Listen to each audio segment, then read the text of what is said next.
Do I have hair? No, I didn't bring my hair to this party. I can't care about my hair right now. It's here though. It's all back here in the back. Guess who else is here? The weenie. You want to see her? The most beautiful, the most shiny girl in the whole wide world. Cheese is back there. She's a new spot because at this time of year, the sun comes through the window. Where's my life? That way? Yes.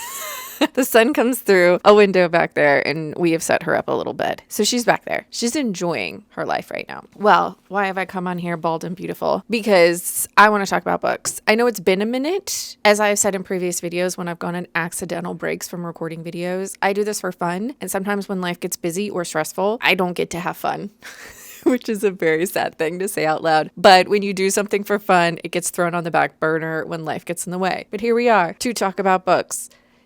I hope you just heard him. That was the most heinous burp. Excuse me, I am recording. One can only hope he keeps that up for the duration of this. Okay, first things first. Let's caffeinate. It was very exciting, Winnie. Very exciting. Let's drink some chemicals and develop a personality. Also, if you're worried about this plant, it's just very dramatic. She's fine. I just watered her. She'll be fine. We are here to talk about books. Why? Because I like to do this before it gets overwhelming. I like to do this while it is whelming, which is not what that word means. But what I'm trying to get at is short. I want to do this while it's kind of short because one, you don't want to hear me talk that long. And two, I don't want to talk that long. I just don't. Let's talk about some books. It has been a minute since I read these books because I am so far behind. So bear with me. I'm going to try and remember them as best I can. The first book that we're going to talk about is The Dream Hotel. I read this in a vlog, which will pop up over here somewhere on the screen. This I picked up because it said it was very Black Mirror, if you're into that thing being a TV show. If you don't know what Black Mirror is, honestly, welcome to the world, you shiny brand new baby. We're glad you're here. But Black Mirror tends to mean like slightly sci-fi, not overly sci-fi, a hint of sci-fi, just a dash, just a little bit in the recipe. Basically catapulting us forward just a few years into some sort of small technological advances that greatly affect the story. It is very dark, it is very dire, it is sci-fi, and it really doesn't bode well for civilization as a whole. But honestly, do I need to tell you what kind of dumpster fire? Side note, Charlie Sheen documentary, just watched it. Interesting, but he called our current life situation an unflushed toilet. Oh, just there it is. Back to this book. This is a slightly futuristic Black Mirror-esque type story. That being said, this has that Black Mirror and that we have slight technological advances, but the real horror comes from how humanity takes advantage of, is destroyed. The real horror of the situation is how close we are to the dystopian type knowledge that is happening in Black Mirror type stories. I would say this story or this book has that. I don't think this is a horror book, even though I saw some reviews trying to call it like semi-horror, or there is a dystopian feel to, or even just there is a dark feeling to the way that we are progressing and how this is something that we could easily slip into. There is a horror to that as a society. This is not scary in like a jump scare loud noise clown at this coming out of the sewer at you. This is more just scary in that we are so close to falling into these pitfalls. Let me tell you what this book is about. This is the story of Sarah. She is I believe a second generation American. She's an American citizen, but her parents, if not her grandparents, came from Morocco, and she has dealt with the racism that comes with having any sort of melanin in your skin in America. She lives in a version of America where algorithms and AI have kind of taken over, and they give you a number based on all of your social interactions online. So things you post on your social media, things that are data that is collected from you from a multitude of sources. They give you a number. That number coincides to how likely you are to commit a crime, and you can be incarcerated, even though that's not what they call it, for having too high of a number. You are penalized for maybe possibly being able to commit a crime. It's a little Minority Report in that. It's like a future crime thing. She has been, in the beginning of the story, detained in an airport. Her number got too too high. There is an human element to this where she ends up in this detention center. It's supposed to be for 21 days, but it is very rare for someone to actually get out in that 21-day period because an infraction as small as not making your bed correctly could add points to your score, days to your sentence. Also, the people that end up in a job where they are supervising these women who are in these centers usually have some sort of power trip happening. The kind of people that end up in these kind of jobs usually like exerting their power. This is a commentary on prison system, on algorithms, on the data that's being collected on everybody and how it could be used against us, how casually we sign up for we authorize for all of those services to collect data on us, even though we have no idea what that data is being used for, and how we could sign up for something that's supposed to help us sleep better, but really it's collecting data on our dreams that could be used against us. You guys, we all have signed up for things like rings that keep track of our heart rate and how well we're sleeping and where we go and who we talk to, telling God knows who where we go on a daily basis. That is how close to reality a lot of these things are. That being said, I felt like this ending felt like it was working towards something. There wasn't a real catharsis in the ending, which is something I wanted. Instead, we probably get the more realistic ending of these people leaving in the aftermath that is the post-trauma life that they are now living, how they have to now reacclimate to society, how their lives have changed, how much time they've missed with their family and their friends. This story is important because there's a lot of things talked about within this book that are important, but I didn't necessarily love this. I think I wanted something more climactic for our ending, is how I'll put it. I think if you're at all interested in something that feels a little Black Mirror, if you like things that are a little Black Mirror, I think you'll like this. But overall, just a decently fine read. The next book I picked up after that was also in that vlog. It was from the library. It was Out on a Limb. This book is from an author I've enjoyed previously. I had read 2 books, which I cannot remember the names of right now, but I'll put them up on the screen. They were both independently published. I read them quite quickly and enjoyed them a lot, but there's a lot of emotional depth to these romance stories. So then I picked up Out on a Limb and went into it knowing that it contained one of my least favorite romance tropes, and I still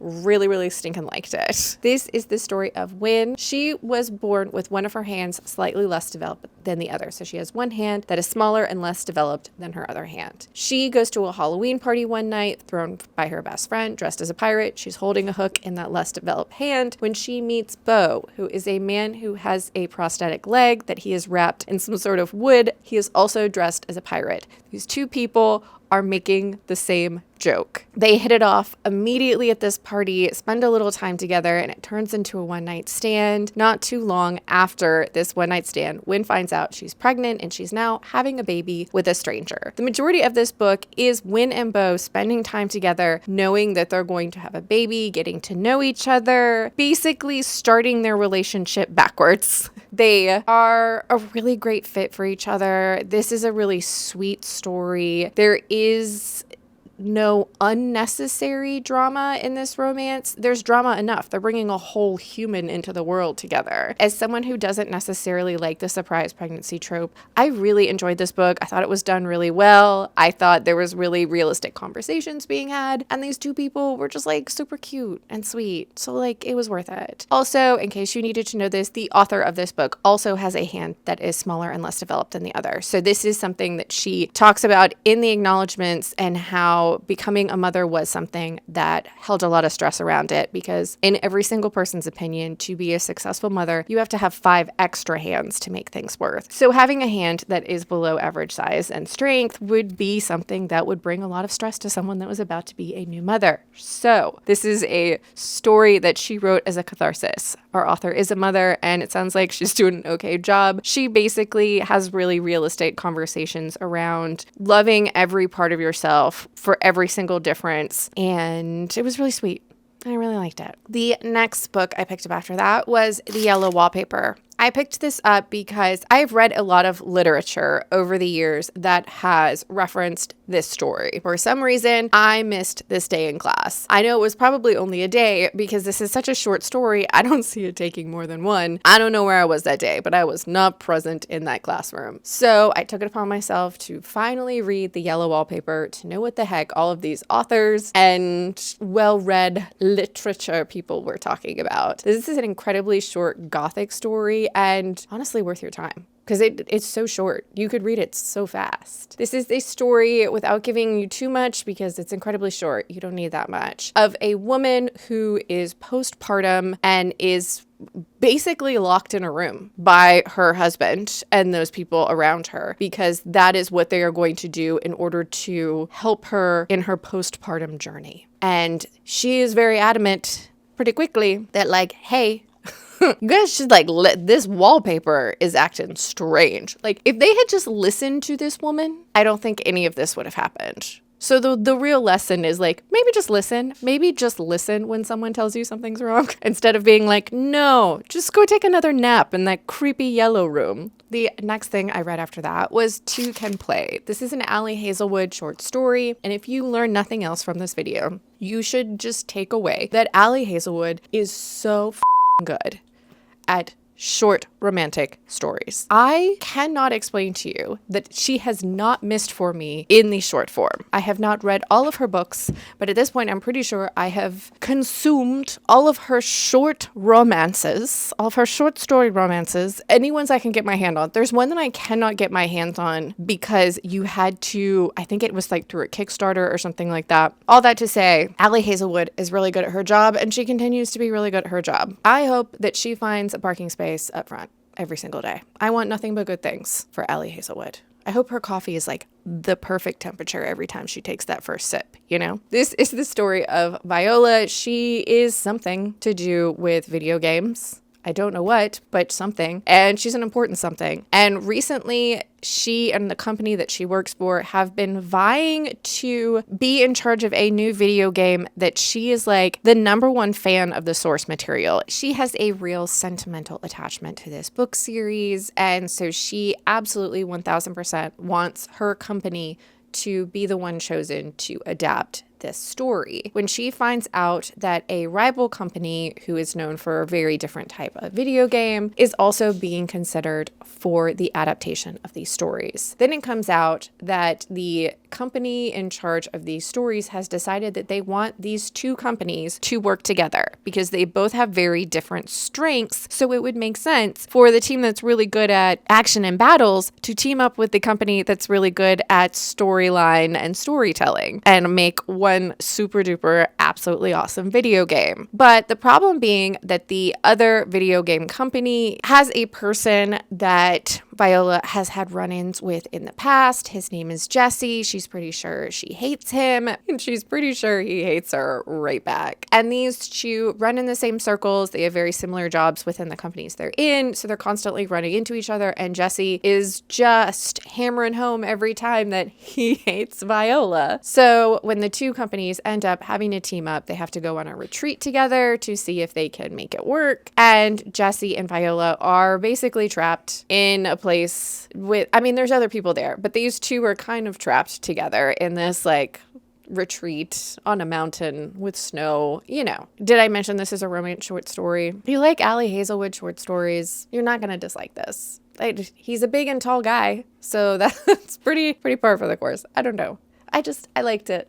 I liked it, but like, that's not a surprise at all. The next book I picked up after that was Awake in the Floating City. I again picked this up because it had what I'm going to dub a Black Mirror type synopsis. This does not feel Black Mirror, though again checks those boxes of a near future where technology has created some sort of new problem, but also our environment is failing. This is the story of Bo, and she lives in San Francisco in a time period where San Francisco is slowly being swallowed by rainwater. It started raining one day and it just hasn't stopped. A lot of the residents of San Francisco have fled because there's just water and rain constantly. Most people now are living in apartment complexes on the upper floors, and most of the food markets and stores have moved to these markets that exist on the top of all of these buildings. Society has had to restructure itself in order to survive in this place that is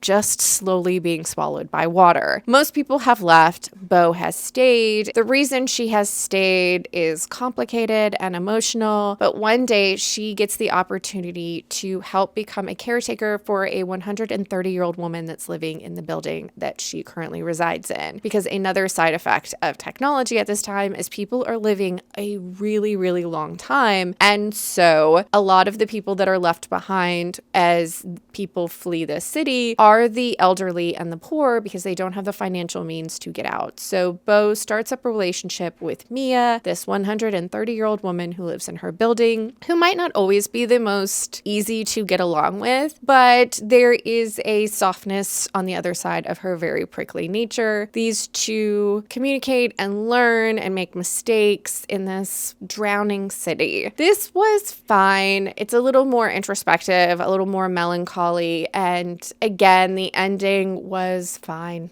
It was just fine. I enjoyed it. I think it was really beautifully written, but it is like a slow, beautiful story taking place in a drowning city as we follow these characters kind of day to day existing in this. This isn't big, shiny action sequences. It's more slow moments that are surrounded by rain. The next book I picked up after that was Strange Houses. This I picked up because I had started to see people talking about it being an interesting take on a haunted house story because it is more of a visual medium. And I think that's what makes this story interesting. This story itself, I didn't feel like really reinvented the wheel. It is the medium that is being used that makes it worth your time. Because basically this story is given to you and it's a little bit of a mystery, but the main character is contacted by someone saying, we're in the market for a house and we toured this house and we're really, really interested, but the floor plan seemed a little weird. Will you take a look at it because like you're into creepy stuff or something? I don't know. I really don't remember why this person was contacted, but they said, you're into like weird stuff, I guess. Will you look at this and tell us if we're reading too much into this? The main character then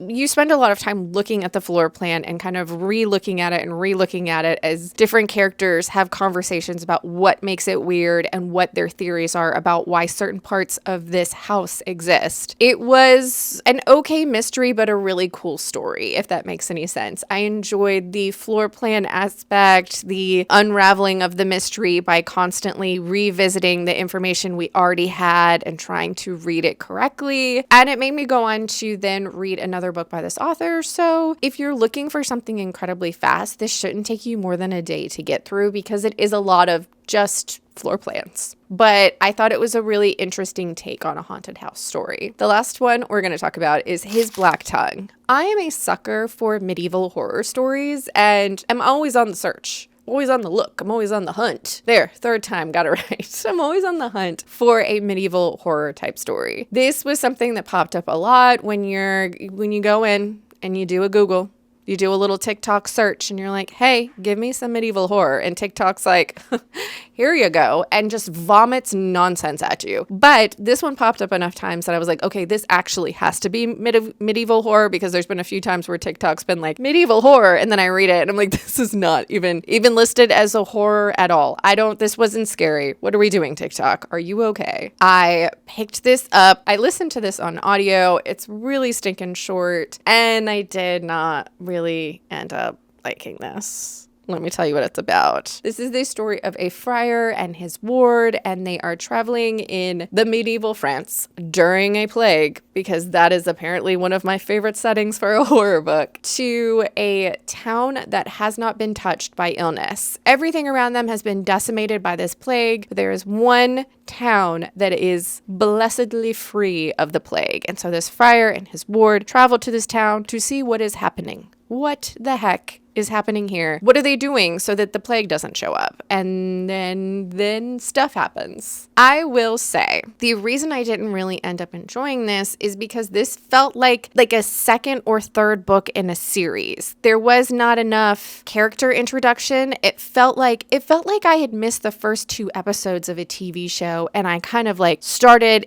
on the 3rd episode where something really big happens, and I was like, should I care about these people? I don't understand the backstory of what's going on here. I guess that's a good thing. It was like 99% action scene, but like I don't care about anything. It just kind of felt like it was missing something, and that something to me felt like 2 whole episodes of a television show, and you're kind of reading it going, I think I'm missing a lot here. I also tried to listen to another short story from this same author that was included in the audiobook version I got. I almost instantly DNF'd it. This is just not, I don't know if this author is for me. I think they're much like action-based horror, which has worked for me in the past, and I will hold out hope will continue to work for me in the future. There has to be enough attention paid to characters, at least in the very beginning, so I feel some sort of connection to these people who are wielding swords and murdering monsters and taking on the great unknown. If I don't care, I won't care, and I need to care about a story. So there you go.